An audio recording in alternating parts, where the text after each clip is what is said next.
All right, y'all. This is my first UCS set that I'm actually going to build. I have bought at least two before and have never built them, mostly because of space and other things. But I bought this to build it, and I'm very excited to build it. I thought I'd take you along for it because I don't build Star Wars that often, or, again, this is my first UCS build. So I thought I would commemorate it by just kind of doing some short videos kind of as I go through building it, what I like, what I don't like.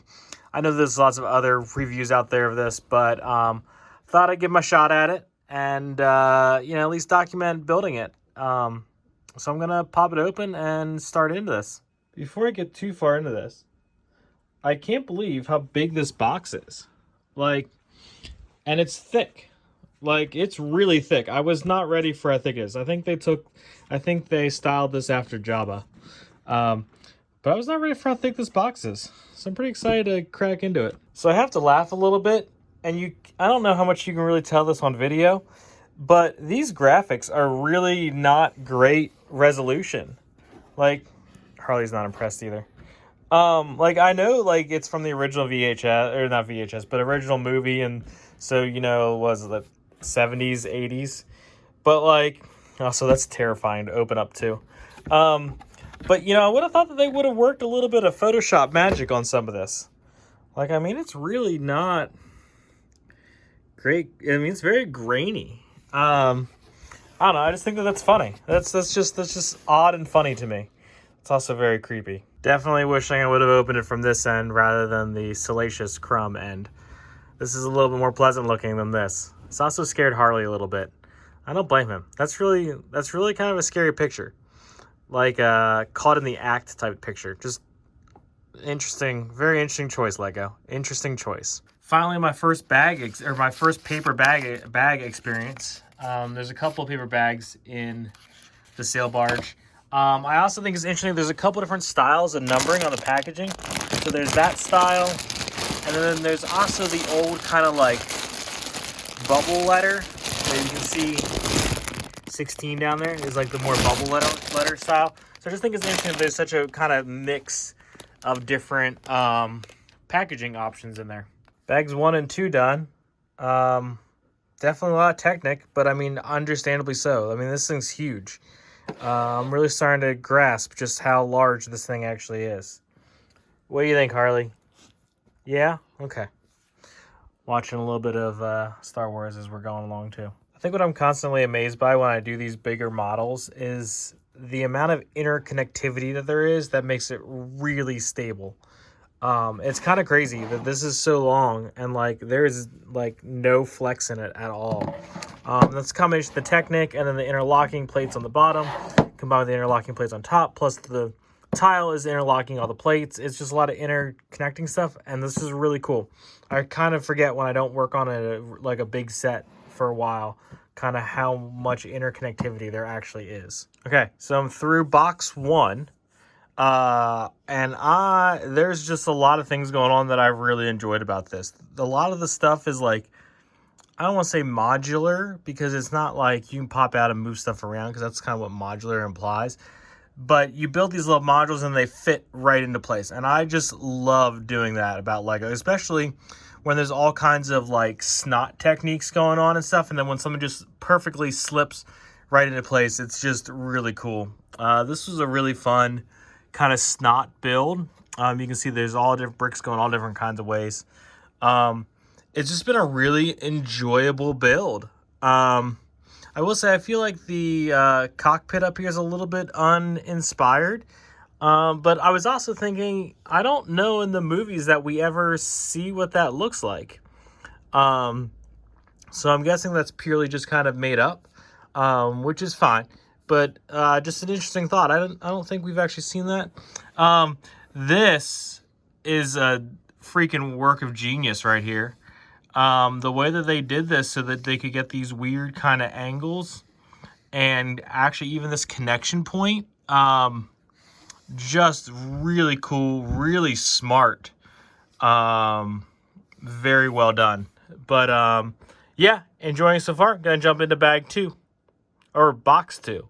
All right, I'm about halfway through box 2, and most of it's just been doing side coverings, which has kind of been boring, to be honest. But this front section has been incredible. Just the way that it connects, using some ball joints and then some other weird angles and stuff.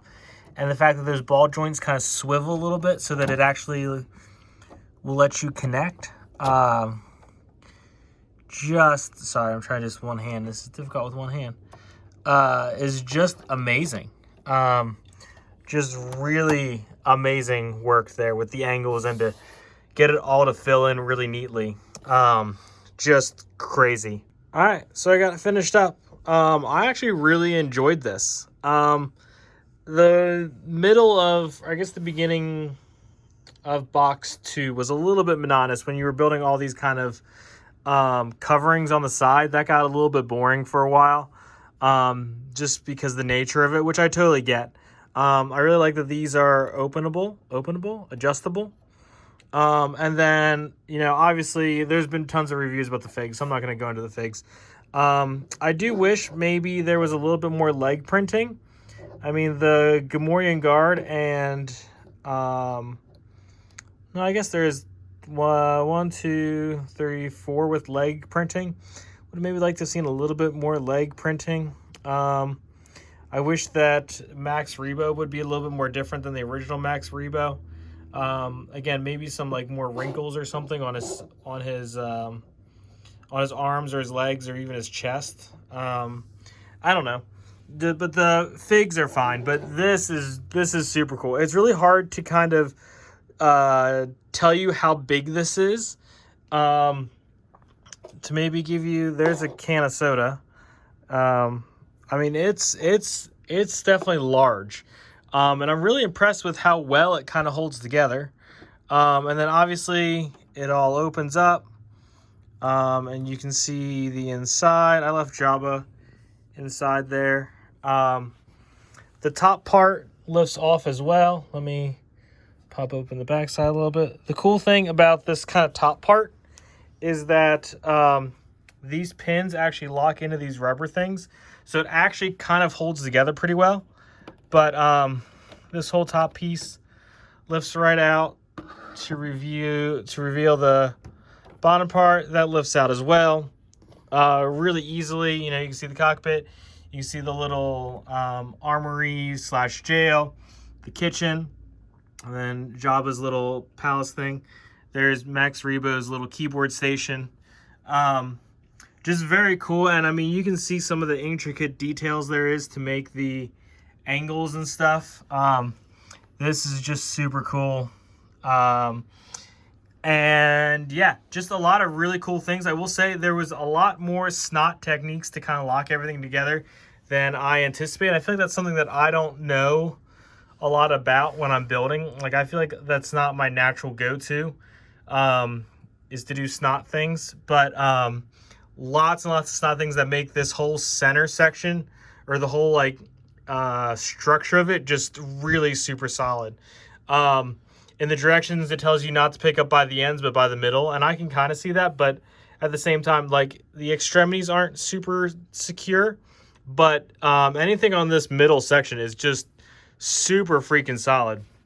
And then even these, like, top pieces are really super solid and fit on really easily. I like that they kind of lock in like the old modular sets used to do.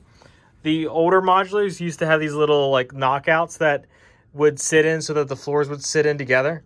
And I really like that style more so than the current kind of like pin friction style that they got going on. And so I really enjoy that they employed that technique for this. As you can see, it goes on there super easy. This closes up really easy, and you can see those pins just lock right into there to hold up the flaps. And just really cool. My only complaint is, and I can easily fix this, is I feel like these sails need to be up one more linkage. Especially this one, I feel like it's just really close to everything, and you can't like see under it, which I think is a shame because there's a lot of really cool details there, like the cannon here, like the deck cannon, and the guns and stuff. And I just feel like in the actual like movie they're a little bit higher. So I might just raise that by a link just to be able to see that top a little bit more. And then what I'm probably going to do to display is I'll probably redo this a little bit so that this is just kind of next to this, and then put the figs actually in it, and I'll probably leave it flapped open for display, but we'll see. Right now I don't have a shelf ready for it at the moment. That's my project for the weekend maybe. But overall, really enjoy this, even as a not Star Wars fan. And if you've been watching my videos for a while, you know that the last couple Star Wars sets that I built, I was not real thrilled about. And this one was awesome. This one knocked it out of the park. Well worth the money to me. And just a fun build to do. It took me probably about 6 or 8 hours. It's hard to tell because I was not in a super hurry to do it.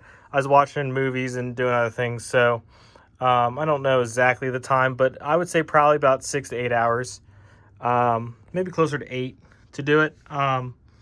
But yeah, thanks y'all for watching. There's some more city updates coming, some organization updates coming. There's a lot of projects that I'm just waiting for parts that should be showing up very soon, and we'll be jumping into them. Thanks y'all.